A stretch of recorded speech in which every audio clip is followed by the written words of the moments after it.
Hello, the 18th July 2023. There's something that I'm observing concerning gold prices and gold per se.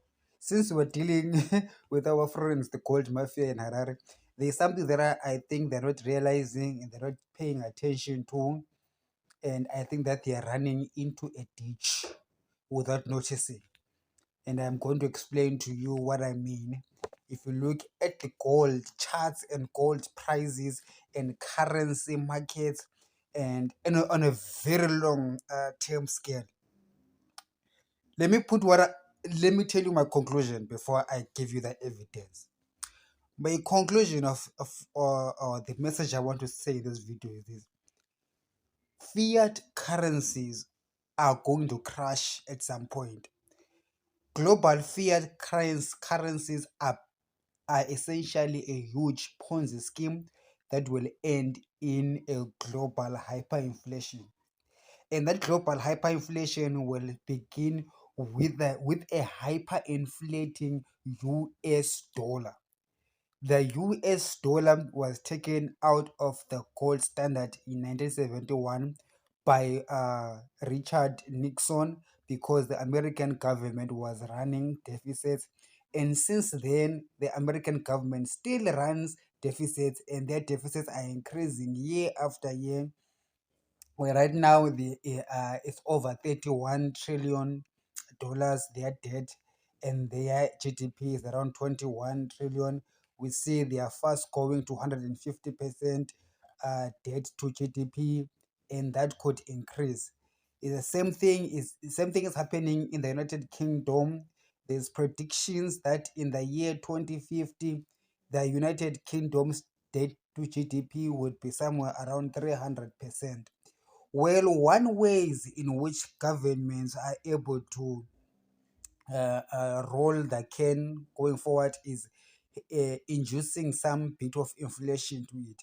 So if you induce some inflation, your government debt to GDP may be reduced or may seemingly be manageable, but it is at a cost of this silent taxation called inflation.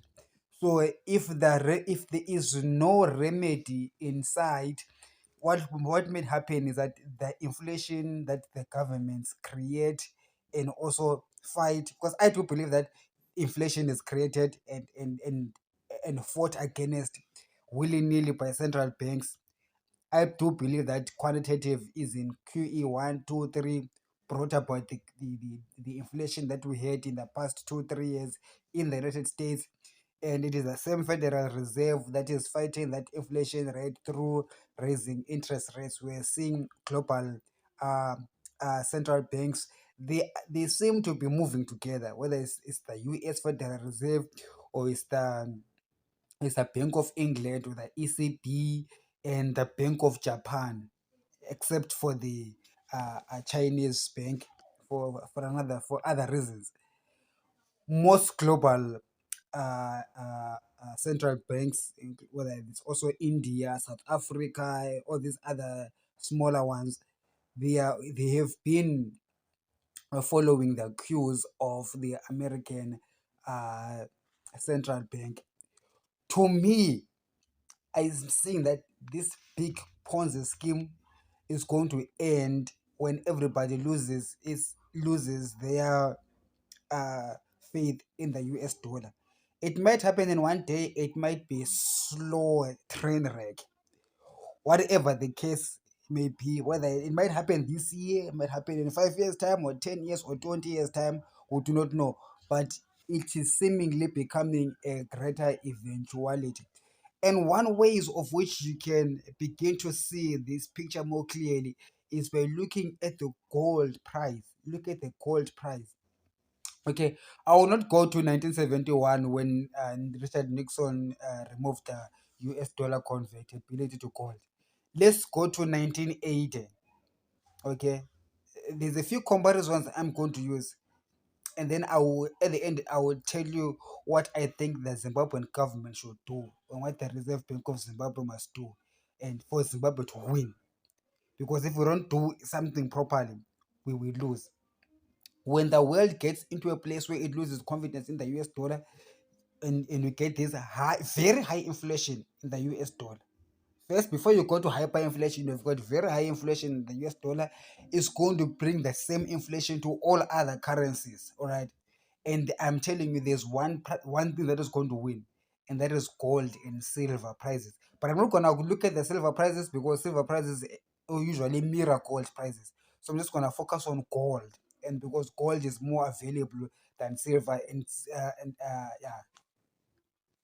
So we're gonna look at the gold price. All right. In 1980, the gold price was $850. In the year 2001, it went to 250. That is a 21-year period. So we can say that uh, in that period, gold lost its purchasing value by 70%. At the same time, CPI moved from 850. If something was worth 850 in 1980, by 2001 it was now worth 1950. Okay, the S&P at that time, if you bought the S&P 500, I'll tell you what that is, for 850, in 2001 it would be worth $11,000. So you see, 850 invested in gold in 1850, 850 invested in the CPI, 850 invested in S&P. The gold one will give you $250 after 21 years, from 850 to 250. But CPI would have moved from 850 to 1950. Even better, the S&P would have moved from 850 to $11,000. Now you can see that there has been a massive undervaluation of the gold price from 1980 to the year 2000. For those of you who do not know, the S&P 500 is an index that has got 500 biggest companies that are listed on the New York Stock Exchange in America. So they are sort of like a global barometer, or they're a barometer for global economic performance. So if you want to see the global economy, how it has been performed in the past many years, just look at the S&P index. It will give you a much uh, clearer indicator. We can use it as an indicator for global economy. The CPI is a consumer price index which measures price increases every year. So the CPI will aggregate all prices across society. Well, this is an American CPI, which really is good to measure global economic performance as well. So you can use the American CPI as a benchmark for global economics.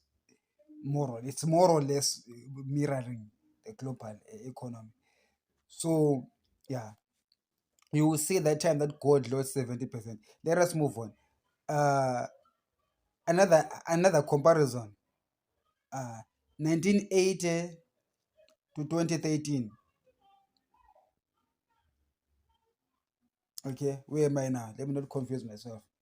Okay, in 2013, the S&P grew 13.5 times more than gold. You know what I'm driving at here? I'm trying to prove to you that the gold prices have been depressed for many years, and for a reason. And there's a reason why they've been depressed. And I want to prove to you that, or posit to you that depression at some point is going to end, and something is going to happen to gold prices in the future. And you have to understand why I'm saying so. So you have to follow me, follow this argument.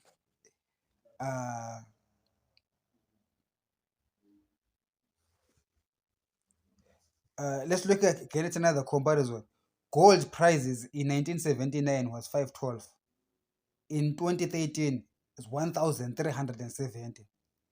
The CPI, taking CPI at 512, or investing in the CPI for 512 in 1979, would give you 1,552.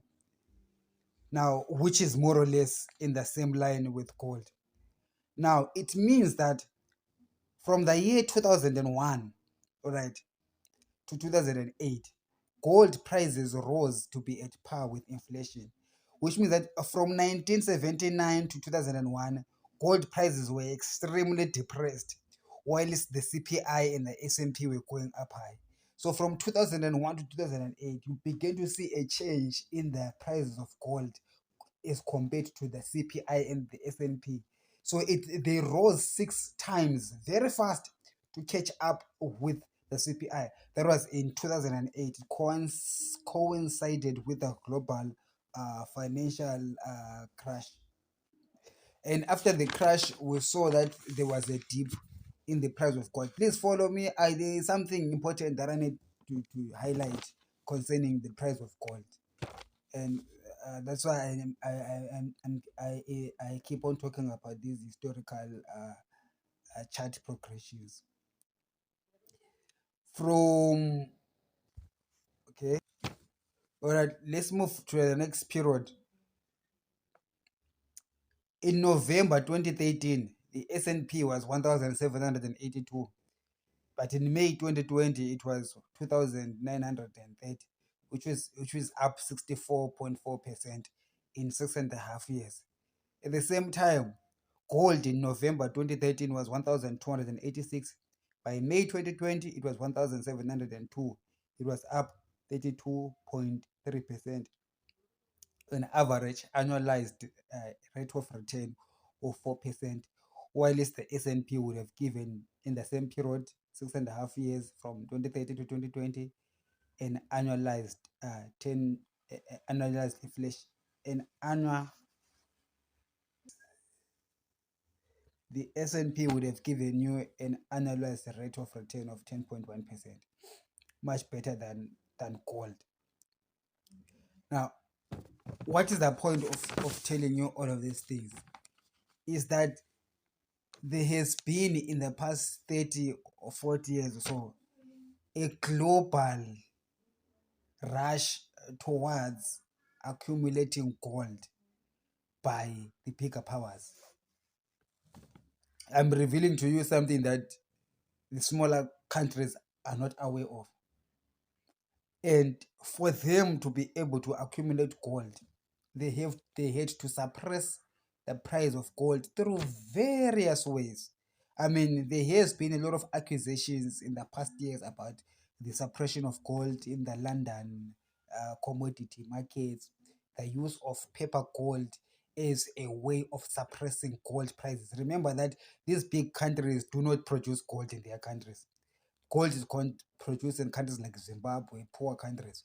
So it will be at the interest of these big countries to play this currency through suppressing gold prices via the London mercantile exchange market, stuff like that, through this paper gold trading.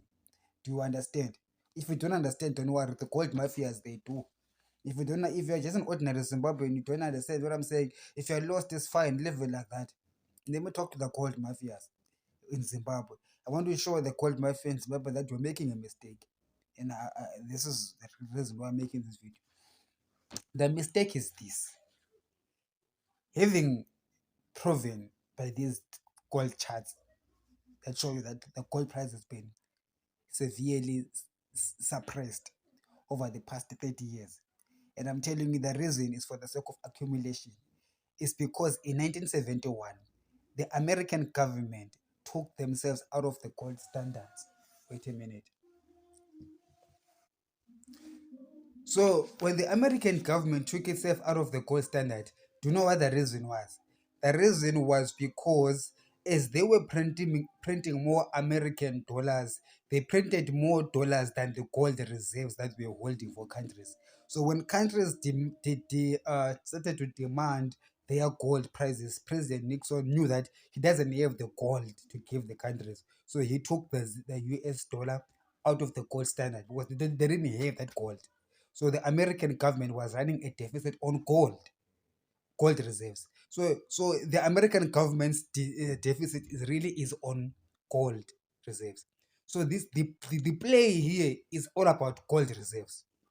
So you must think of it this way. In 1971, they didn't have the gold, or they had printed more US dollars more than the gold that those US dollars were representing. So they are in a deficit. They are owing countries gold. So one way of getting out of it was to suspend the gold standard. President Nixon did not say he's taking the US dollar out of the standard. He said he's suspending it, but he has suspended, but the suspension has not been what? Ended for all of these how many years now? 50 years or so. Now what I'm saying is that that suspension is going to come to an end. One way that the US government is going to save itself is when that suspension comes to an end. But in the past 50 years, from 1970 until now, and until they decide to bring it back, they have been accumulating a lot of physical gold. But the way you do it is to suppress the price of gold over multiple decades. So, as I've been proving to you through looking at the charts, that the price of gold has been severely suppressed because the S&P, okay, which is a benchmark for global economic performance, would have given you 11 times more than what gold gave you from 1980 to 2001.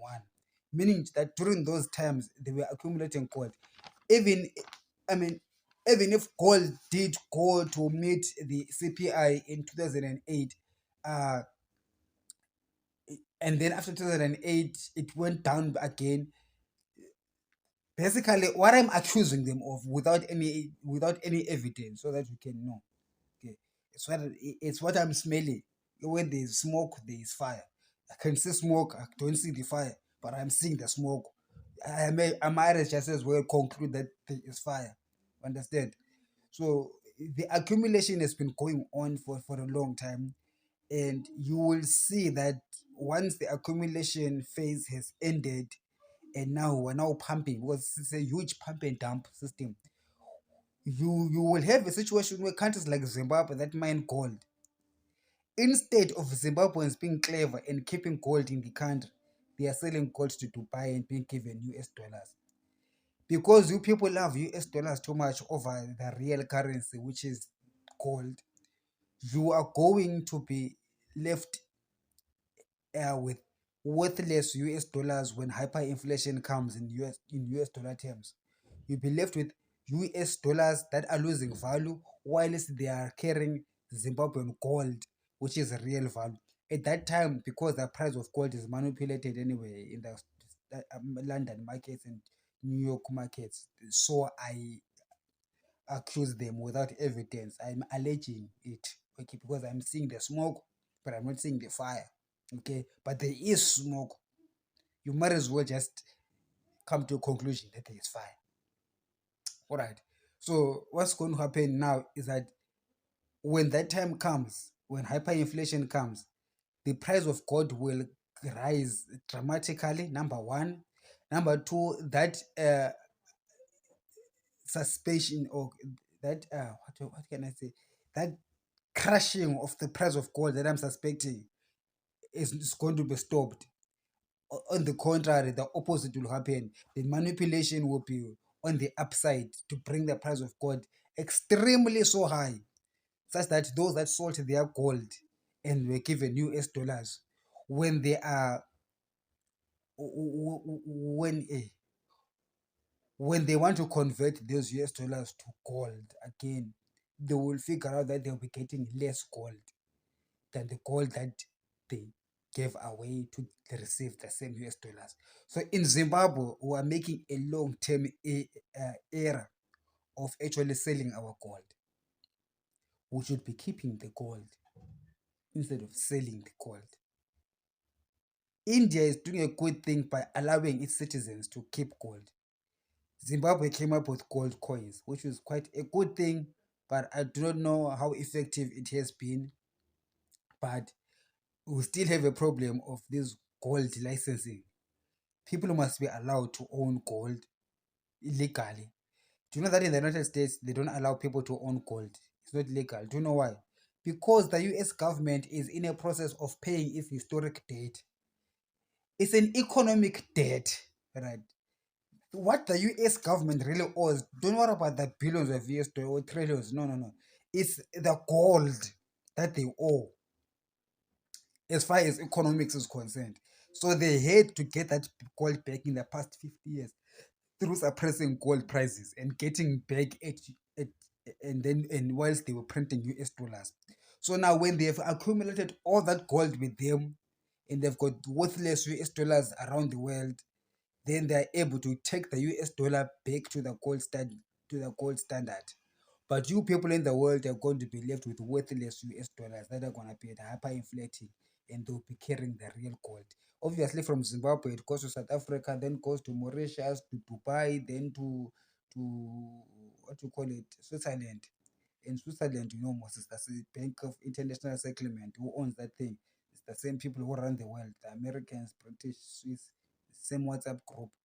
They have all of the gold, and you people around the world you'll be left with worthless US dollars and worthless fiat currency, because at that time, as I predict that the inflation or hyperinflation will not be on US dollar terms only, but across all currencies.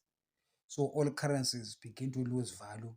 And since the gold mafia in Iran doesn't understand that what is more valuable is the gold, not the US dollar, they will be stuck with US dollars in their bank accounts in Zimbabwe and bank accounts around the world, and to be losing value there, while the real gold is gaining value. So my suggestion is that in Zimbabwe, we must now start keeping gold in the country. How do you do that? The RBZ, as the sole buyer of the gold that is mined in the country, must not pay in US dollars. They must pay in Zimbabwean dollars. First of all, you must stop this bleeding of the Zim currency through this arbitrage that is going on out there. The Reserve Bank must buy gold from the gold miners and print or issue Zimbabwean currency, Zimbabwean dollar, to the Zimbabweans that are mining, and use the Zimbabwean currency as the legal tender. And you don't have to use the US dollar. The reason why we use the US dollar is because of the corruption in government. If you take out the corruption in the Reserve Bank, corruption in the banking system, the Zimbabwean dollar would stabilize. The real reason why there's no stabilization is because of corruption, not because there is something inherently wrong by using your own national currency. No, there isn't. In fact, it is the right thing to do. But however, the people that manage our economy intend to confiscate the wealth of everybody else via the Reserve Bank and manipulating the currency values. So what you need to do now is for the Reserve Bank to be buying gold, not for the purposes of selling it to Dubai, no, for the purposes of keeping it. In that way, that Zimbabwean dollar that is going to be in the streets from the Reserve Bank will be backed by the gold that is in the Reserve Bank. Do you understand? Because the Reserve Bank is not going to sell that gold. That gold essentially becomes the gold reserves of our Reserve Bank. So when the time comes when the US is going to go back to the gold standard, because I am predicting, okay, I'm predicting this, they are going to go back to the gold standard. You can mark this video, whether it's 10 years from now or 20 years from now, they're gonna do it. Okay, and when they do it, US dollar is gonna be valueless, but the gold will be valuable. So as Zimbabwe, they must that time must find us with gold reserves. Okay, when all currencies are falling, collapsing, and gold is going up, we discover that our currency is backed by gold anyway. How you back your currency by gold is just by buying gold from the miners and keeping the gold and not selling it. And it's a good thing that if you take that gold, make gold bars, and also make those gold coins. And if you make those gold coins, it would be nice as well to allow people to own those gold coins at home. If they want to keep it at home, is fine. If they want to keep it in the bank, if government has got some safe place, of which I don't trust government, I don't trust ZANU-PF, I trust me. So if they can really say we have got 10 gold coins we're selling, and we are keeping them for you, and it's real, because it will be paper trading anyway. Paper trading has got this thing of there's this risk of trust. The government might say that there is 100 pieces of gold when it's actually there's only 2 or 0. Okay, but so if people are allowed to own physical gold, we can have a good price discovery for gold, and they will have a real hedge against the inflation that will come when the US dollar goes back to the gold standard. I hope that makes sense. If it doesn't make sense, it's fine. Okay.